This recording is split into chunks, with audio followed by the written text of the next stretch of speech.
Bismillahirrahmanirrahim. Assalamualaikum warahmatullahi wabarakatuh. Bismillahirrahmanirrahim. Alhamdulillahilladzi an'ama 'alaina bi ni'matil iman wal islam wa hiya aqwamu ni'mat. Asyhadu an la ilaha illallah wa asyhadu anna Muhammadan 'abduhu wa rasuluh. Allahumma shalli wa sallim wa barik ala Muhammad wa ala alihi wa ashabihi ajma'in. Wa qala Allah ta'ala fi kitabil karim, a'udzu billahi minasyaitonir rajim. Wal 'asri innal insana lafi khusr illa alladziina aamanu wa 'amilus shalihat wa tawasaw haqqi wa tawasaw bis sabr. Amma ba'du. Adik mahasiswa Ikatan Mahasiswa Muhammadiyah yang dirahmati oleh Allah Subhanahu wa taala. Jadi dan para peserta semuanya, memang ini kita batasi pesertanya, jadi untuk menguji seberapa kuat kita istiqomah di dalam thalabul ilmi. Ini penting. Jadi kita bertekad bahwa ini adalah majelis ilmu untuk menambah pengetahuan, wabil khusus mengkaji Al-Quran, tetapi dengan menggunakan bahasa Inggris, dan nanti akan kita terjemahkan dalam bahasa Indonesia. Yang kedua, ada satu motivasi yang kuat bahwa dengan mengkaji Al-Quran itu kita akan tahu bahwa Al-Quran itu sebagai hudan linnas. Al-Quran juga di sana ada sejarah. Al-Quran juga ada berisi tentang masa depan. Jadi kalau kita jauh dari Al-Quran, berarti kita sudah menjauhi petunjuk. Kalau kita menjauhi petunjuk, maka kerugian yang akan kita dapat. Nah, kira-kira itu motivasi kita. Baik, saya akan membaca The Reading Quran yang ditulis oleh Ziauddin Sardar. Ini saya mulai dari Al-Fatihah. Al-Fatihah. Attributes of God. In the name of Allah, most gracious and most merciful. Praise be to God, the sustainer of the world, merciful to all, compassionate to each, Lord of the day of judgment. You do we worship, and to you we call for it. In the name of Allah, dengan menyebut asma Allah yang Maha Pengasih lagi Maha Penyayang. Jadi most gracious and most merciful. Praise be to Allah, itu puji syukur. Jadi alhamdulillah kalau bahasa kita. Praise be to God itu artinya alhamdulillah, segala puji bagi Allah Subhanahu wa taala. The sustainer of the world, yang menjaga keberlangsungan dunia ini. Merciful to all, yang maha kasih, tidak mengenal pilih kasih. Compassionate to each, dan menyayangi semuanya. Lord of the day of judgment, Tuhan atau Allah yang akan menjadi hakim dari pengadilan besok. Kepadamu, kepada Gusti Allah, dumateng Gusti Allah we worship, kepada Allah kita menyembah, dan you we call for it, dan kepadamu ya Allah kita memohon pertolongan. Saya pikir ini sudah sering kita hafalkan, tetapi sekarang adik-adik, teman-teman mahasiswa mengetahui bahwa inilah, kalau siapa tahu nanti studi di luar negeri bisa berkhutbah dengan menggunakan bahasa Inggris dengan menerjemahkan dalam bahasa Inggris. Saya lanjutkan di paragraf pertama penjelasan. To be a Muslim is to accept that the Quran is the direct word of God and revealed to the Prophet Muhammad. Saya terjemahkan, to be a Muslim, menjadi seorang Muslim adalah menerima bahwa Al-Quran itu adalah kalimat langsung dari Allah, the direct word, jadi kalimat langsung of God dari Allah, as revealed, sebagaimana yang telah diwahyukan to the Prophet Muhammad. Jadi kalau kita jadi ini Al-Fatihah, judul di atas itu kan attributes of God. Atribut itu sifat-sifat, of God itu Allah. Jadi menurut Ziauddin Sardar, bahwa Al-Fatihah ini yang pertama, yang nomor 1, 2, dan 3, dan 4 ini adalah menunjukkan tentang sifat-sifat Allah atau asma-asma. Dan teruskan. We are reminded of this, that the beginning of all but one of the chapter of the Holy Book, its word read and recited is in the name of Allah. For we are saying God's own word. Jadi kita diingatkan kembali bahwa dalam surat yang pertama atau Al-Fatihah adalah salah satu surat yang pertama. Jadi chapter itu bahasa Indonesianya adalah surat. Jadi surat, saya surat Al-Baqarah, the chapter of power. Jadi kalau untuk menyebut surat paling tidak lagi the letter, tetapi the chapter dalam konteks Al-Quran. Masing-masing kata yang dibaca dan selalu dalam surat Al-Fatihah ini adalah menggunakan kata apa? Bismillah atau dengan menyebut asma Allah. Jadi kita menyebutkan saying God's own word. Artinya menurut Ziauddin Sardar, Allah menyebut dirinya dengan Bismillahirrahmanirrahim. Kata Ziauddin Sardar dalam buku ini, Allah menyebut dirinya sendiri di dalam surat Al-Fatihah, in the name of Allah. Nah, tetapi pertanyaannya adalah siapa itu Allah? Nah, itu kira-kira lanjutnya. But who or what is God? Or rather, or what nature is the God who addresses humanity through the means of revelation to the man Muhammad? Nah, itu kira-kira pertanyaannya. Apakah Allah itu ditujukan untuk seluruh umat manusia atau Allah itu hanya untuk Nabi Muhammad? Nah, kira-kira begitu. Jadi Al-Quran diturunkan atau Allah ada ini apakah untuk seluruh umat manusia atau Allah dan Al-Quran diturunkan ini hanya khusus untuk Nabi Muhammad? Itu pertanyaan yang disampaikan oleh Ziauddin Sardar. Berikutnya, how are we to understand and respond to the purpose and intention of revelation? Nah, bagaimana kita memahami dan merespon tujuan dan intention atau kehendak Allah di dalam menurunkan ini. Jadi, apakah kita, kalau bahasa mudahnya, apakah kita sudah memahami maksud Allah Subhanahu wa Ta'ala satu menurunkan Al-Quran. Jadi menurut Ziauddin Sardar kita diminta atau kita bertanya kepada diri kita, apakah kita sudah tahu isi Al-Quran? Itu yang pertama. Dan yang kedua adalah tujuan diwahyukannya Al-Quran. Kira-kira itu. In providing us with answers to the question, Al-Fatihah establishes the basic meaning of religion. Jadi, untuk menjawab pertanyaan-pertanyaan tersebut, jadi apakah Allah tadi untuk Nabi Muhammad atau untuk manusia, apakah kita sudah paham isi Al-Quran dan tujuan diadakannya wahyu, maka Al-Fatihah menjelaskan tentang esensi atau dasar-dasar tentang agama.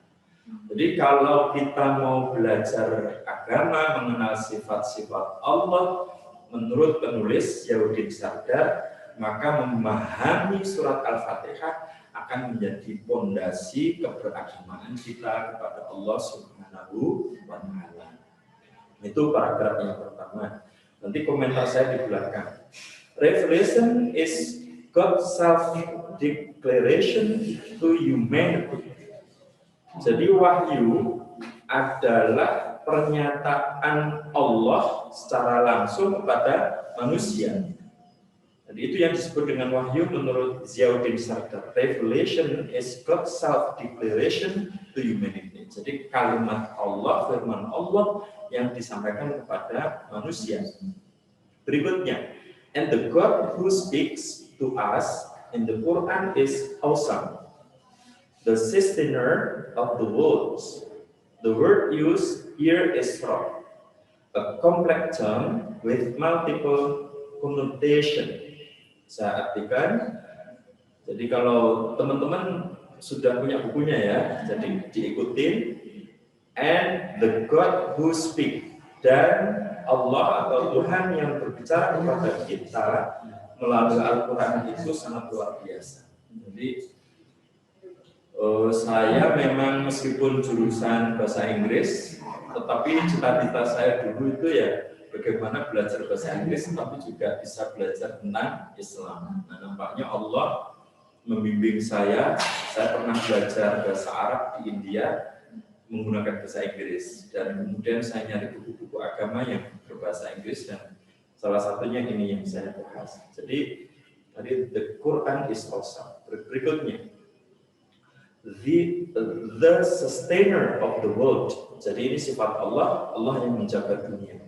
The word used here is Rabb. Jadi kata yang digunakan dalam Al-Fatihah adalah Alhamdulillahi Rabbil Alamin. Jadi apa itu Rabb? Kata Ziauddin Sardar, Rabb is complex term with multiple connotation. Jadi kata Rabb itu sangat kompleks dengan berbagai macam maknanya. Kira-kira gitu ya. It contains the idea of having a proper claim to possession and consequently authority over something. Saya ulang, it contains the idea. Jadi bacanya the, bukan the, karena setelah kata the itu diikuti oleh vokal, maka bacanya adalah the idea. It contains the idea. Jadi kata Rabb itu contains, itu artinya berisi gagasan-gagasan yang memiliki proposisi atau pernyataan-pernyataan yang sangat tepat untuk menunjukkan bahwa possession itu kepemilikan and consequently authority. Jadi dengan kata Rabb itu, kata Ziauddin Sardar menunjukkan bahwa Allah adalah sang maha pemilik dunia dan sekaligus otoritasnya. Jadi kadang kita itu kan memiliki sesuatu, tapi kita tidak memiliki otoritas. Nah, jadi kalau Allah itu ya yang menciptakan alam dan seisinya, sekaligus Allah Subhanahu wa Ta'ala memiliki otoritas untuk mengatur alam dan seisinya. Nah, kira-kira begitu. Jadi otoritasnya penuh dengan kata Rabb.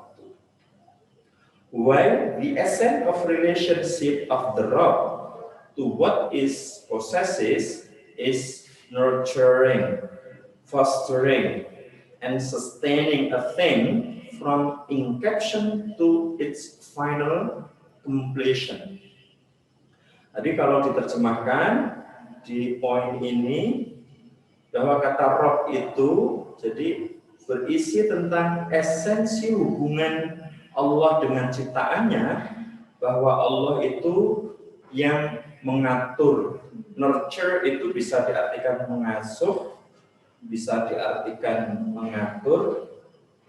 Kemudian fostering, jadi memperkuat kalau ada hal-hal yang sudah misalnya pohon itu sudah rapuh, sudah tumbuh lagi, begitu kira-kira kita sudah tua, kemudian ada yang muda lagi. Jadi ada fostering and sustaining yang menjaga keberlangsungan sesuatu from inception to its final, dari segala kerusakan sampai nanti di akhir. Jadi Allah Subhanahu wa Ta'ala itu sifatnya. Jadi disebut di dalam Al-Fatihah menurut Ziauddin Sardar, Allah adalah Rabb. Apa itu Rabb? Yang menjaga, yang mengatur, yang menciptakan. Dari segala kerusakan semuanya Allah sudah tahu sejak awal dan sampai nanti di akhir. Jadi saya memahami sampai di alinea kedua ini bahwa dengan membaca Al-Fatihah, kalau kita hayati secara sungguh-sungguh, maka sesungguhnya kita sedang memahami sifat-sifat Allah Subhanahu wa Ta'ala. Berikutnya, apa kata Ziauddin Sardar? The sustainers of the world is therefore the source and possessor of all creation, a constant active presenter nurturing of all that exists. Apa yang dimaksud dengan penjaga dunia ini? Bahwa Allah adalah sumber. Jadi kalau kita kadang itu hanya bisa menjaga, makhluk itu hanya bisa menjaga, tapi tidak bisa membuat, tidak bisa menciptakan. Tapi Allah itu dua-duanya. Jadi Allah yang menciptakan, the creation, the creature, as well as the possessor. Jadi Allah Subhanahu wa Ta'ala itu yang menciptakan alam dan seisinya, yang menciptakan kita, manusia, dan sekaligus Allah Subhanahu wa Ta'ala semuanya yang memiliki kita.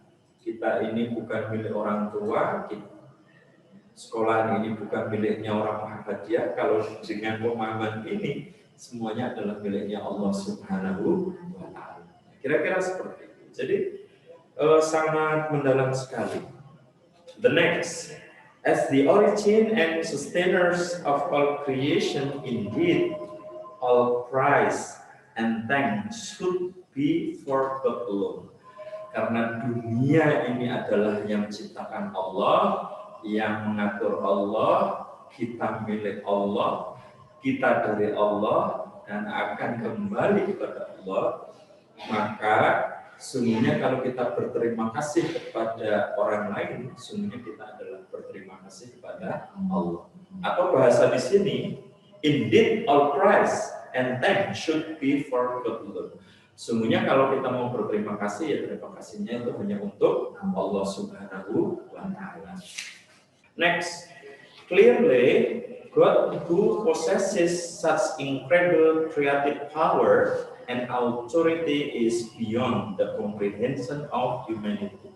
Jadi ciptaan Allah yang sangat kompleks itu, menurut Ziauddin Sardar, bahwa pemahaman manusia itu sangat terbatas untuk memahami ciptaan-ciptaan Allah itu.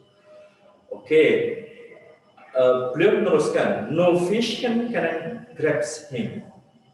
Bahkan beliau menegaskan, tidak ada kemampuan manusia untuk melihat secara langsung, untuk menangkap Allah secara langsung. As the Quran says elsewhere, yaitu sebagaimana di dalam Al-Quran Allah juga menyebutkan di tempat yang lain, surat yang ke-6 ayat 103, nanti bisa dibaca. And this realization leads me to a number of points.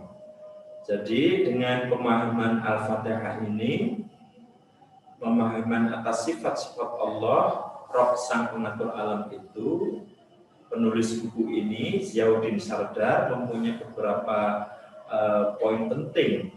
Pertama, first, classical commentators were agreed that in this opening chapter of the Quran, the Bismillah, in the name of Allah, is actually part of Al-Fatihah and should be regarded as the first verse. Jadi, menurut Ziauddin Sardar, konsekuensi memahami surat Al-Fatihah, Ziauddin Sardar berpendapat bahwa surat Al-Fatihah yang pertama adalah Bismillahirrahmanirrahim. Berikutnya, the familiar phraseology of Bismillah recurs in what then is the third verse. So I have taken the opportunity to rather this is a familiar phrases and the numbers of variant. Jadi kata Ziauddin Sardar, kata Ar-Rahman Ar-Rahim itu diulang. Jadi Bismillahirrahmanirrahim, Alhamdulillahirabbil alamin, Ar-Rahmanirrahim. Jadi itu bagus sekali, saya suka. To begin with, I return to the word Allah. Allah is the Islamic term for God. Literally, the meaning of the Arabic is the God. Jadi, menurut Ziauddin Sardar, ada kekhususan dengan kata Allah. Kata Allah adalah kata Tuhan yang khusus untuk umat Islam. Bahkan di Malaysia, kalau di Indonesia kan kita boleh ngomong Allah, boleh ngomong Tuhan yang Maha Esa. Tapi kalau di Malaysia itu hanya boleh satu, yaitu Allah Subhanahu wa Ta'ala. Dan ucapannya harus menggunakan ucapan bahasa Arab, tidak boleh Allah, tetapi harus Allah Subhanahu wa Ta'ala. Jadi Allah, the God who is addressing humanity in infinite and unique. Jadi Allah itu tak terhitung dan Allah itu tidak ada yang menyamai. Saya pikir ini akidah kita sudah sepakat. He is the God of all creation, not merely a God for Muslim. Nah, ini ditegaskan. Jadi Allah adalah Tuhan segala ciptaan, bukan hanya umat Islam. Jadi yang non Muslim juga semuanya itu ciptaannya Allah Subhanahu wa Ta'ala. Maka kalau kita tidak ada titik temu dalam akidah, maka kita bisa melihat orang lain adalah saudara kita, sama-sama ciptaan Allah Subhanahu wa Ta'ala. Jadi jangan mempersempit.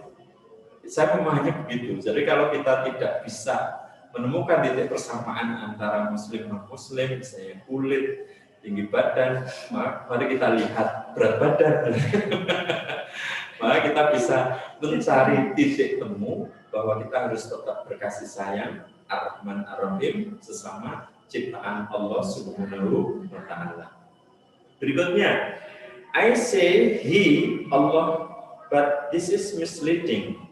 For the divine whom no vision can grasp is beyond gender, and all our categories of anthropomorphic comparison not to be linked to the human form. Jadi Allah Subhanahu wa Ta'ala itu tidak mempunyai jenis kelamin seperti kita manusia. Jadi Allah tidak bisa diidentifikasi laki-laki atau perempuan meskipun dia menggunakan kata ganti he.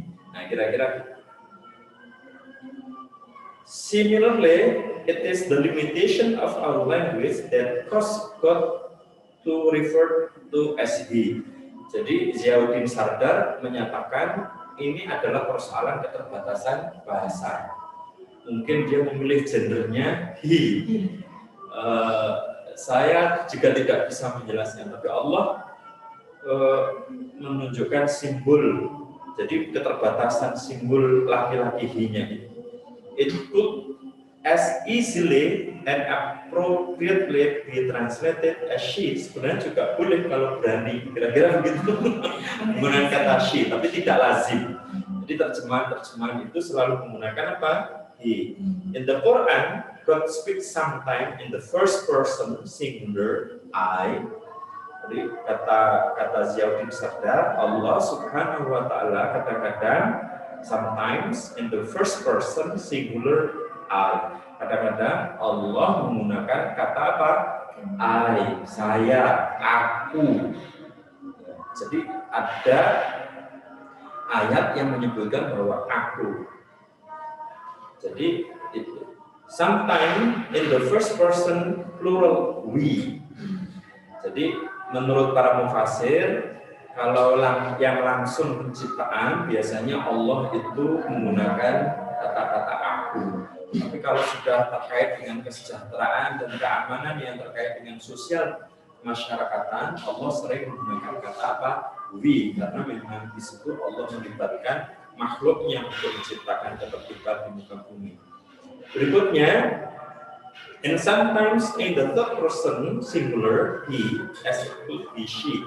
Kadang-kadang juga menggunakan kata ketiga dia Allah Subhanahu wa Ta'ala. If we concede the traditional reflexes the normal speed and use he, it requires particular emphasis that it is our limitation which are being made evident. Jadi dengan menggunakan kata dia yang she itu memang masih mengalami keterbatasan bahasa. Dia perlu membuktikan bahwa menggunakan kata she dengan sebagai kata ganti dia Allah itu perlu bukti-bukti. Jadi sementara sampai ini Ziauddin Sardar berpendapat bahwa kata ganti dia Allah itu bukan she perempuan, tapi mengenai he seolah-olah laki-laki. Padahal sesungguhnya Allah bukan laki-laki dan bukan perempuan.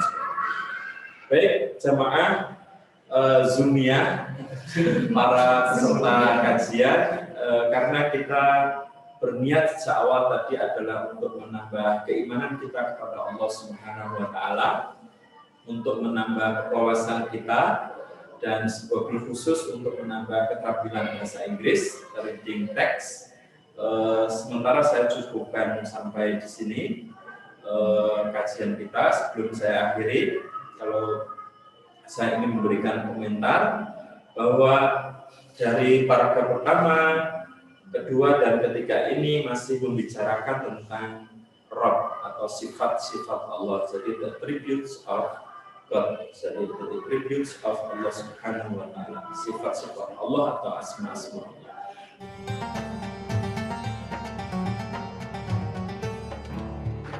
Terkait dengan tadi penjelasan penggunaan si dan hi kan belum terlalu jelas, Pak. Mungkin bisa diperjelas lagi. Oke. Baik. Pertanyaannya singkat, tapi prosesnya susah karena terkendala. Baik. Ya. Baik. Saya sampaikan. Jadi memang Ziauddin Sardar jadi menyebutkan Allah ketika di Al-Quran itu sering menggunakan kata ganti orang pertama I. Baik, saya sampaikan.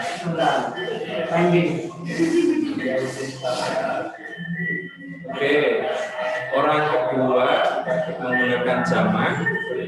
Orang pertama tunggal menggunakan I. Terus dia menggunakan kata we untuk menunjukkan bahwa dia bukan hanya dirinya sendiri, Allah Subhanahu wa Ta'ala, tapi juga melibatkan hamba-hambanya di dalam mengurus bumi ini. Jadi kalau dia menciptakan langsung, dia menggunakan kata I. Nah, yang menarik adalah ketika menggunakan kata ganti orang ketiga, Ziauddin Sardar itu memilih kata he. Meskipun dalam pernyataan tadi Ziauddin Sardar mengatakan bahwa sesungguhnya Allah itu tidak bergender atau berjenis kelamin, jadi perilakunya tidak. Kalau gender itu kan kepada aspek-aspek yang sosial, kultural. Allah terlepas itu semuanya. Jadi Allah tidak sama dengan makhluknya. Maka Ziauddin Sardar menggunakan kata he. Kemudian dia mengatakan alasannya apa menggunakan he? Ziauddin Sardar menjawab, dia menggunakan he, argumennya adalah ini adalah persoalan diksi bahasa. Dia lebih menunjukkan bahwa he itu yang tepat. Lalu bagaimana ketika ada yang menggunakan kata ganti she? Ziauddin Sardar berpeluang juga kata ganti itu, tapi meskipun he, Allah tidak identik dengan laki-laki. Kalau mau menggunakan kata she juga tidak boleh, Allah itu diidentikan dengan apa? Perempuan. Tetapi lebih menunjukkan itu persoalan bahasa yang kira-kira menunjukkan peran-peran Allah yang sudah difahami oleh manusia. Oh, kalau itu kira-kira mencerminkan sifat keperkasaan dan macam-macam. Tapi kalau she mungkin menunjukkan perilaku sifat yang formal. Kira-kira maka menurut Ziauddin Sardar tadi dia menantang, maka persoalannya adalah perlu ada pembuktian, perlu ada data jika kita ingin menggunakan kata-kata she, ada argumen. Kira-kira seperti itu. Terima kasih atas partisipasi teman-teman semua. Jadi saya mohon maaf yang sebesar-besarnya. Billahi taufiq wal hidayah, billahi fisabilil haq wastabiqul khairat. Wassalamualaikum warahmatullahi wabarakatuh. Assalamualaikum warahmatullahi wabarakatuh. Sampai ketemu semuanya. Terima kasih. Terima kasih.